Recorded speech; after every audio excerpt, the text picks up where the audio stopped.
ZTE has silently unveiled a new smartwatch called ZTE Watch Live. The ZTE Watch Live smartwatch is equipped with a 1.3-inch touchscreen TFT display that offers 240 by 240 pixels.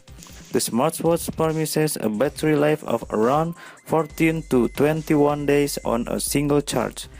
It comes with support for magnetic wire charging. The ZTE Watch Live comes with support for 24-hour heart rate monitoring, blood oxygen saturation tracker, and sleep tracking.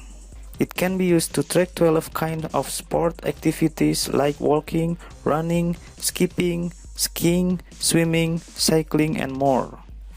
Once paired with a smartphone through Bluetooth 4.2, the Watch Live can be used to check notifications like incoming calls, reminders, messages, and so on in real time. It supports other functions like the weather forecast, remote camera, music control, Find My Phone, and sedentary reminder.